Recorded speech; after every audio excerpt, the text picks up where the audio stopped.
And welcome back to the Delaware Boys Dynasty Football Podcast. Ryan, say what's up to the people.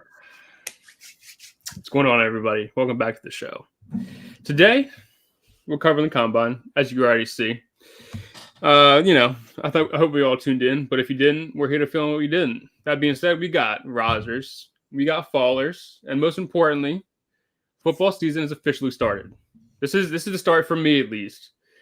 We got free agency around the corner. This is a huge milestone for me. Let's get it going, baby. That being said, Steven, got anything for the people?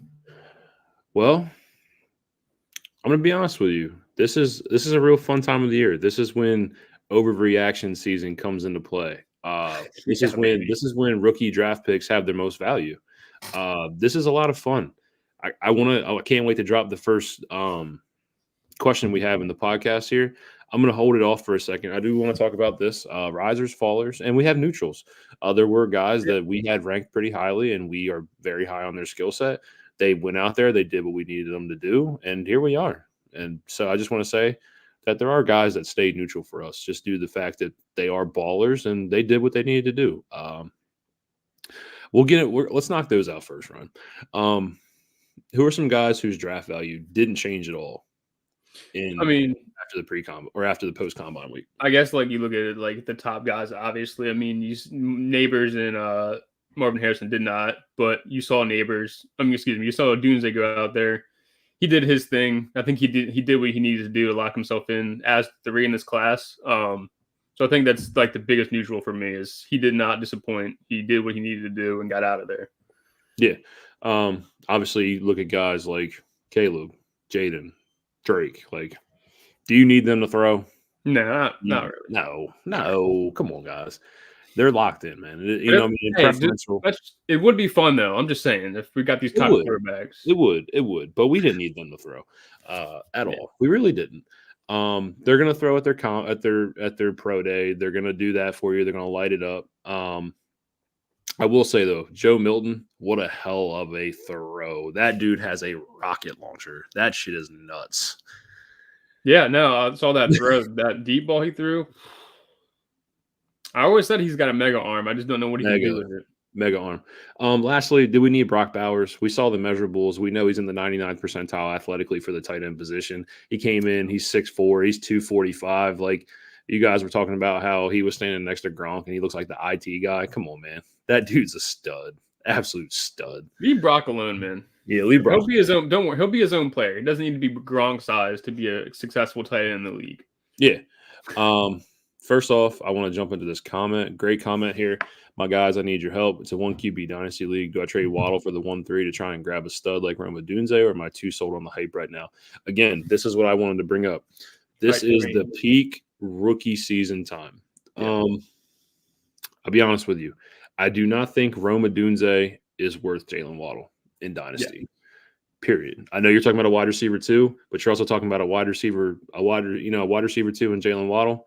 But at the same time, you're also talking about one of the most explosive wide receivers in the league. Bang for your buck. We know Tyreek's there for this year. We'll see what happens after the 2024 season. I think Jalen Waddle is better than Roma Dunze personally. Now, if this from Malik Neighbors, sure. I would actually do that. Yeah.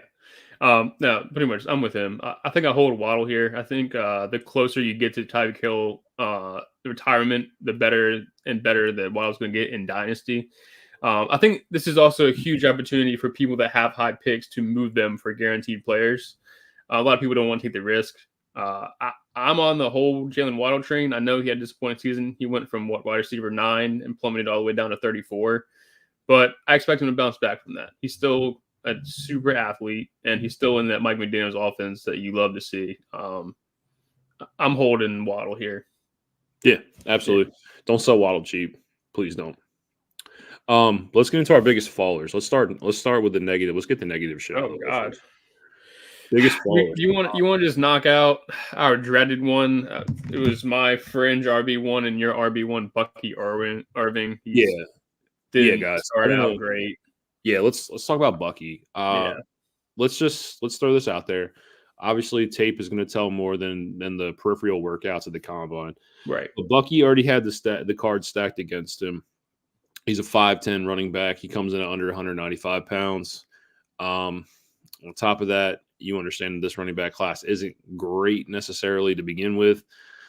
So when you're looking at it, he comes in 4.56 40, didn't test well in all areas. Now I will say this: the running back drills, he looks smooth. His tape has always been smooth, so let's not get twisted. But the running back drills, his one cut drills, things like that, everything was smooth from that test, from that standpoint. It's the athletic standpoint that really stacks the deck for Bucky Irving. 5'10", 192, 4.56 40. Like I said, didn't test well in the cones, didn't test well in the shuttle. Yeah. Excuse me, broad jump didn't really test well either. RAS score under 4, that's really bad. Really bad. Those when it looks for the athletic standpoint. I saw a comp came in for Kyron Williams. Obviously, Kyron Williams, a huge workload this year. So there's hope for Bucky. But the day 2 draft capital I wanted for him is just no more. He's going to be a day 3, day 4 guy. So unfortunately, Bucky Irving did not go out there and do what I thought he would do. I thought he would test better, and he did not. Yeah. I mean, historically speaking, a 4.55 for a running back doesn't really spell great for the league. Certainly want to see that higher. I was really excited for him to go out there and show out. It just didn't happen. It does if you're the Sean That being McCoy. said, we can just kind of go to the next ball. I don't want to touch on Bucky for too long because it's a touchy subject for both of us. But I guess one of the bigger ones, I'm glad that I was already on low for this guy, but Keon Coleman, dude, running a 4.61 in the 40, in the 4.6s. I mean, there's some edge players that ran faster than that.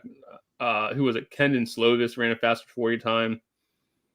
Yes, I get that he's a big weapon. He might be good in the red zone, but 4.61 is not going to cut it at all in the league. I hate to say I told you so, but it's just one of those things, man. He didn't pass the eye test, and he didn't pass the combine test for me at all. So I think I'm completely out on Keon Coleman.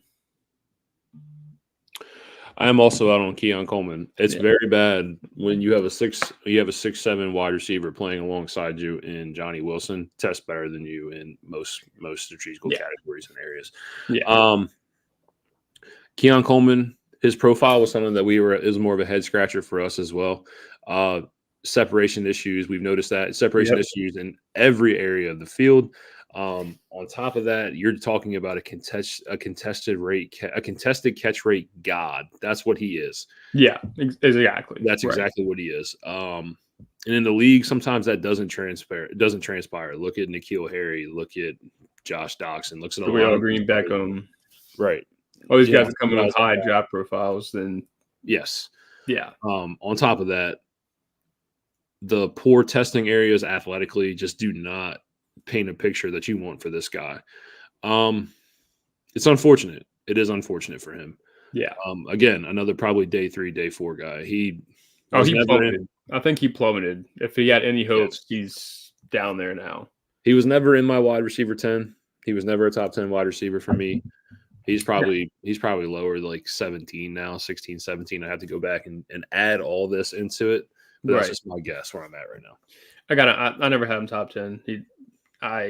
Even ranking him, I think I had him at like 12, felt bad at the time, but it just got to the point I was like, okay, I'm disrespecting him, so we put him here. But even then, I feel like he should be lower. Yeah. My last guy, I want to bring up 2 because I think the fact that he ran the 40 plays better into his role than it does for the other. But I want to do these as a pairing: Aldrick Estime and Braylon Allen. Yeah. So let's bring that up. Estime, bro. Yeah, I mean, he's 235 fucking pounds, guys. Like, dude, he's a bowling ball, bro. He plays. Is he, a fullback, dude. 4.71 is bro unacceptable. Do you remember Michael Turner when he ran his 40? Try a 4.8. Jeez. Yes. Man. So at the same time, guys, like, this wasn't a guy that to me was highly touted. You know what I mean? Like, he's a Notre Dame running back with significant carries, over 6 yards per carry. Yeah, that stands out. But he didn't move well. He did not move well. He didn't test well. But at the same time, he also tested. He wasn't afraid to test. He's one of these 230-pound running backs that we're talking about. Now let's talk about Braylon Allen. I think Braylon Allen, if he ran the 40, could have helped his case because we're still scratching our heads about Braylon Allen. There's things that I like about his running back profile. He does show patience. He does show extreme strength. He does show the ability to move for a bigger running back. But he would have solidified things if he ran the 40, which he didn't do. So that's why I want to pair these two together and talk about that. Yeah, I think Allen definitely. Well, put fantasy football aside, I don't know if any teams are really 100% sure on Braylon Allen. I think he did himself a huge injustice by not testing. He would have looked great because I would imagine him and his teammate are about the same size, and I would imagine that he's running faster than a 4.71. I think just seeing him out there in drills would have done a lot for his draft stock, but now he put that in the hands of teams, and we'll see how it goes. He's still got pro days and stuff, but I think he did himself a huge injustice by not competing. And he's one of the more decorated Big Ten running backs that we've seen in some time. He's a solid running back. Another Wisconsin stud. I mean, you see him pop up here and there everywhere. Yeah, exactly. So that's why I like to bring that up. Those are my biggest fallers. I want to get into one of my biggest risers. Let's talk about let's knock these guys out in pairings. Let's talk about the Texas wide receivers. I mean, I think that's what everybody came here for. Xavier Worthy 4.21 broke the record. Dude was. When did John Ross do that? Absolutely blazing. John Ross? Do you remember the year he did that? 2016. I could be wrong. It's crazy. I could be wrong. It's crazy because I remember when he broke it from CJ2K. And CJ did it in 2007. It's like these guys come around every once in a while. So everybody wants to pair Xavier into this comp. He's not John Ross. Let's please be honest here. Xavier is a route running fiend. Right. But like I told you guys, we had him listed at 172. We said he probably played more towards the 160s. He did. He weighed in at 165. He is a thin dude. He's small. But he does play a lot bigger than 165.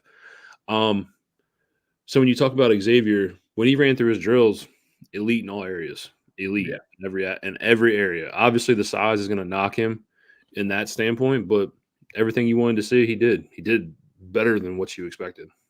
So here's my thing, and I think this is kind of where you get carried away with the hype a little bit, the hype train with him. I've already seen him rise up people's boards into the wide receiver at 3, 4, and I saw one guy go as high as 2. Now look. I'm not willing to put all my chips in on a guy who's 165. He weighs less than me. All right, that's not a good thing. All right, we're talking about huge NFL guys that are. I would imagine probably 95% of all corners are going to be bigger than him. Does he have that breakaway speed? Yeah, absolutely. But I don't want to start moving him up my board and get too carried away with him. I think he stays right where he is with me, to be honest with you, wide receiver 5. I don't think he goes anywhere. That's why I didn't really have on risers or fallers. He kind of falls into that neutral category for me. So I guess the question for you is does he go higher for you, or does he stay about right where he's at? My top 4 are locked in, buddy. Okay. Yeah, I figured. My top four are locked in. To be honest with you, after I saw Troy Franklin work and do his thing, I'm good. I've never been in question about Troy Franklin. I told you guys I know who he is. I see him as a taller Chris Olave, just a solid, tall, lengthy receiver that can run routes and is crafty and has the ability to beat you deep too. Everybody's worried, 4.2, 4.3, 4 from Adonai Mitchell. I get it. Looks good. Looks really good. But again, what's any different than Troy Franklin? Troy Franklin ran a 4.4 flat. What am I worried about here? That didn't move for me. I do have to make a real decision here. He's at my wide receiver 5 right now, but Brian Thomas Jr. also put on a hell of a show, man. Hell of a show. So that's my big decision between the two. But I do want to cover Adonai Mitchell. We've always liked his profile. Always have liked him. Always smooth operator, very smooth, bigger guy, weighing over 200 pounds, still running under a 4.4, 4.35 to be exact. Smooth operator. One of the more elite separators in this class as well. Can really, really separate from the DB. Very crafty. Bigger than his teammate Xavier Worthy. I think that holds standpoint to some things as well. Yeah. Can he handle a bigger workload in the NFL? Yes, I think he can. But I like both these guys. And the biggest thing I like to say is this shows me how great this wide receiver class can be. Yeah. This wide receiver class is really deep. Yeah. Really deep. So to have to argue with this, I have Worthy 5, I have Brian Thomas 6, and I have Adonai 7. Those three could switch at any time for me. Yeah. But a hell of a show from both Texas wide receivers. Yeah, absolute studs come out of Texas. Both of them tested so well, especially Adonde, who ran much faster than I expected him to. I knew he was fast, right? That's not a secret. But he's also much bigger than Worthy is. So, but I mean, we take that 4.34 all day. Absolutely.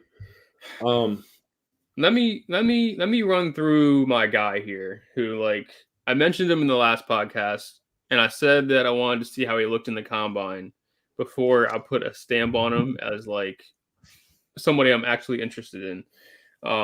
Xavier Legette tested extremely well. Dude is 6'1", 221, and ran a 4.39 40 time.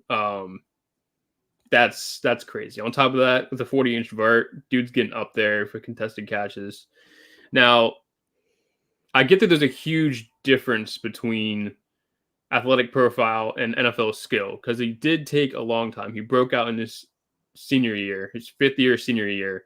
Not something you love to see as a prospect. So I do still have that, like, red flag for him. But all other categories, I don't hate the guy. I like to see where he's going moving forward, see how teams feel about him, look at pro days, and then maybe we move him higher. But I mean, he tested what he needed to test it for me. I'll be honest with you, he hasn't cracked my top 10. Yeah. I'll be honest with you. He's right on that area for me. He is a elite specimen. Absolutely an elite specimen. Dude, somebody that big should not move that quick. And we said the same about DK. Absolutely, we said the same about DK. Yeah. But how many DK Metcalfs walk into the NFL? There's, like, none. I mean, you got him and A.J. Brown, who came out the same school, same year. Right, that's what I'm saying. So, like, but yeah, there's we're not talking about 5th-year senior breakouts. We're talking about consistent producers in the college, in the collegiate level, right, and have always shown, high upside. It wasn't until his 5th year we had his first 1,000-yard season. Yeah. I mean, he's a guy that I think is going to be pushed way too far up boards. Way too far. Yeah. I have him at wide receiver 11. To be honest with you, I think that's fair. But we wanted to bring him up, guys, because of how well he tested. He did. He was off the charts athletically.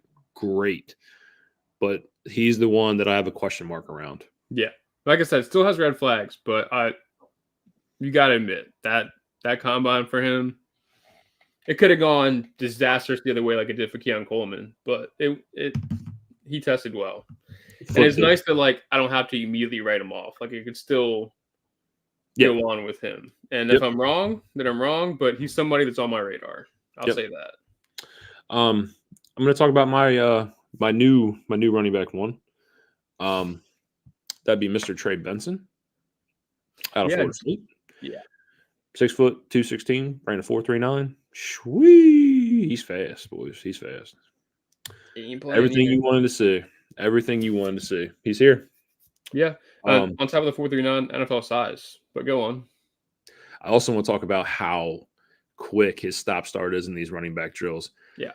Through the first initial carry, off the pad jump, into the explosion off the field here, like just pushing up the field, dude. Everything that he did looked good. I talked to a buddy the other day, and he said reminds him a lot of like a DeMarco Murray. And I got really into that thought. But you know what I said? I said this. I said, I believe Trey Benson has a quicker stop start than DeMarco Murray had. I see it, though. I do see it. I see that it's a great comp. And I was like, okay, I can get behind this. And it just brings light to the situation. Again, everything you want to see. Receiving upside. Over 6 yards per carry. I know you guys are going to say the ACC, whatever. Over 6 yards per carry. NFL typical size. Off the charts athletic testing. He's it. Dude's it. He seems, And like I said, I was going between Bucky and Trey for my RB1. Trey solidifies himself as the one for me. and I don't even think Bucky is my 2 anymore, to be honest with you. But moving on, we'll get to like the last guy I want to talk about is probably my new RB2. But Ladd McConkey, for a guy that runs these crisp, clean, smooth routes, and is a white guy, he ran a 4.39. Why's it gotta be he's a white guy? Hey man, white man can't run. That's historically known, buddy. They ain't no secret. Nah, but Did you before see I get myself in hot Dejean water, run? yeah, 4.39 40 time. He looked great in drills. Dude impressed, man. I mean, he's been kind of wowing all of us as a fantasy community since the Senior Bowl, and the journey continues for him. I think he's only doing himself favors, and I'm getting more and more excited for this kid. I don't know how to comp him though. You can't, dude. It's hard to comp him, man. It's hard this is why I because don't he's not. I don't have time to sit here and think about, oh, well, he did this guy. I don't know. Comps are terrible. DeMarco Murray, I don't even love that, but sure. I like DeMarco Murray. You're nuts. Oh, I love DeMarco Murray. I just don't like the comp to DeMarco Murray. I think DeMarco Murray is an elite running back for like a 3-4 year stretch. I don't know if Benson's capable of that, but sure. But nonetheless, I don't want to get too distracted. Ladd continues to impress. Absolutely. And I think we haven't touched on him, so I just want to say this is like, you're not going to see those big numbers out of him. The running backs at Georgia ran most of the offense, and they had Brock Bowers. So it's like, between all that, these receivers that are coming out aren't going to put up wow numbers. It's just the film that we're watching here, how smooth he is, all that. So Ladd, stamp of approval from me. Sure. Another running back I want to talk about. I'm going to let you have Jalen Wright. That's fine. You can have him. Another running back that really stood out to me, Marshawn Lloyd. Was actually very impressed with Marshawn Lloyd. Again, you talked about his upside here. We're going into it with his junior year. We're talking about a PFF rushing grade of over 96.7. That's very high. Number 2 being Blake Corum. So if you want to take Blake Corum after this, by all means. But again, another guy that did what he needed to do. I talked about in his profile a guy that sometimes lacks patience and lacks confidence to find the hole. And maybe that's just because he doesn't see it, or because his offensive line was so horrendous that there wasn't many to run behind and he had to make a quick decision. But again, no ball security issues that we needed to worry about. Didn't get a lot of work in the passing game, but he's a bigger guy. Tell you full body size. He's his 5'11" running back. He's over 210 pounds, 4.46 40, athletically tested off the charts for his size as well. It's another guy that we hadn't had a conversation about, but I wanted to talk that he stood out to me as well. Right, absolutely. And believe it or not, Jalen Wright tested well. I'll give you that. But my RB2, who I've been high on for 2 years now, who I love to see test well, is Blake Corum. That's my RB2 right now until further notice. I think he did a good job. A 4.53 is not exactly what you want to see, but I mean, dude's got the strength. He did 27 reps. That's nuts for a running back. We had a 4.12 shuttle, which makes up for a little bit, at least for the 4.53. He's pretty agile for his size and strength. Well, I'll say size, but he's also 5'8". But can I say this though? Say this? We always knew Blake Corum never had top end speed. Yeah. He's never going to be the home run ball threat. You know what I mean? He never had the top end speed. That's never been part of him. But his burst and his first step and his acceleration and his lateral movement, side to side movement is ridiculous. I was getting ready to say, you were high on Marshawn Lloyd. I saw a clip, which was funny. They like paired the two together on the agility drill, and Blake Corum just ran that man out the water. I mean, it wasn't even close. Yeah, for sure. I'm just glad that I've been high on him for 2 years now. I thought he was going to come out last year. He didn't. So it's nice to see my boy go out there and do maybe more than I expected. Now, like I said, 4.53 speed, a little disappointed. I thought he'd be a little faster than that. I know he's not the fastest person on tape to begin with, but I thought he would have been 4.48, 4.49. Didn't quite get there, but I still think in other categories, other drills, he made up for it plenty. Yeah. I saw a comp for him as well. It makes a lot of sense. Doug Martin. Yeah, I've seen Doug Martin a lot too. I've seen J.K. Dobbins because Dobbins also ran under a 4.5, but he was also not significantly faster. Yeah. I've seen Dobbins. I've seen Doug Martin. To me makes the most sense. Once they said that, I was like, holy shit. Makes a lot of sense, right? The pocket hamster. And we all know Doug Martin was an elite running back for a 4 to 5 year stretch. Doug Martin was very good in the Tampa Bucs organization. If you get that kind of running back, yeah, I like it. You're I good. like it. You're good. Slightly undersized, but slightly undersized. I'm going to talk about Jalen Wright too, because again, I've watched a lot of tape of Jalen Wright, and I don't like his profile to certain aspects. But I want to talk about him athletically. Blew his athletic testing out the water again. 4.38 40, 11.2 broad jump, which was the first among running backs. Top 5 in the cone drill, top 5 in the shuttle. Tested well in the running back drills. I mean, career 7.4 yards per carry over there at Tennessee. Absolute solid tape from what you can see there. But again, we haven't covered Jalen Wright, so we're going to get more into this. I still don't know how to react to him as well.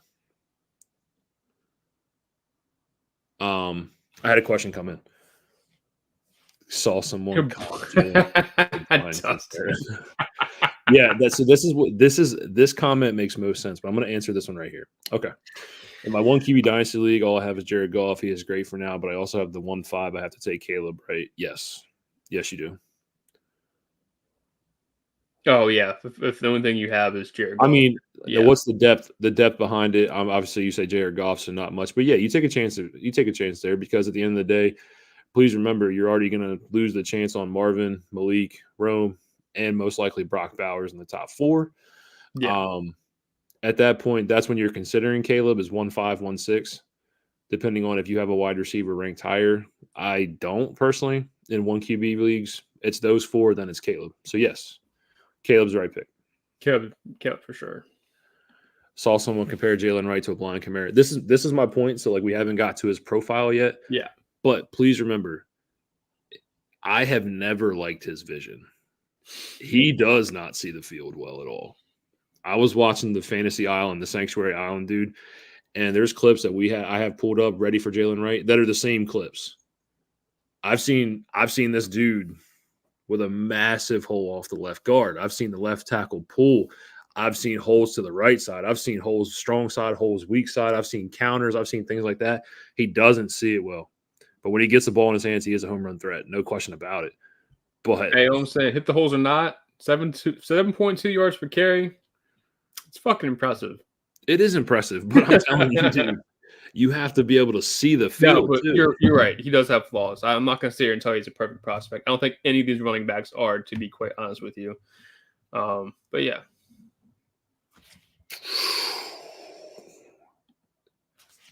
Oh man! Take a couple more questions and then dip out of here.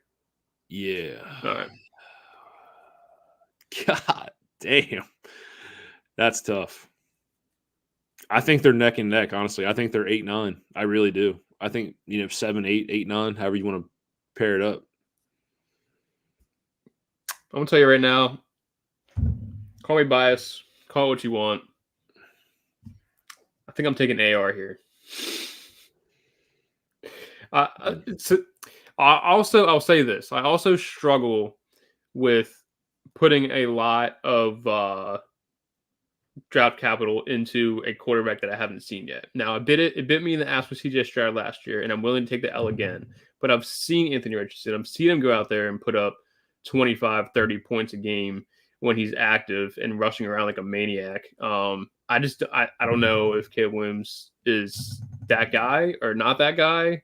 Question mark still up in the air for him. I don't like to take the chance. I'd rather take the proven guy that I've at least seen. He's coming off a shoulder injury, but I think I'd take AR slightly. I think from a long-term prospect, I think Caleb can do enough with the with how he works outside the pocket, the off script play, how he plays. I think he can do enough rushing, have enough rushing value to precede it with passing. You know what I mean? I think he's going to have multiple 20-point per game seasons under his belt. Me and you talked about it. I don't know if AR is the QB that's going to not get a second contract. I told you that in his profile. I'm going to take Caleb.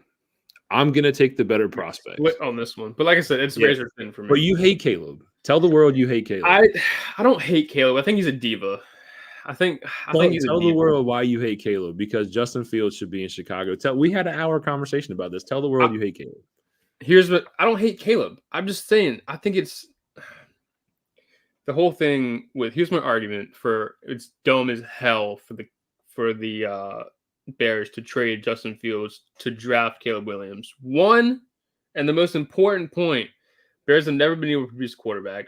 They're going to throw him in the same situation that Justin Fields is in, which is not good. Let's be honest. Not good. Doesn't have a great offensive line. Has one weapon on the outside, DJ Moore. Outside of that, nothing. No running back help. They tried with Roshan. They failed. I just think it's unfair for them to trade Justin Fields and bring in a rookie and put him in the same situation when they can move back on a pick, take Marvin Harrison, and then at that 9 pick, go get an offensive tackle, do things to help Justin Fields and get him the things he needs to succeed.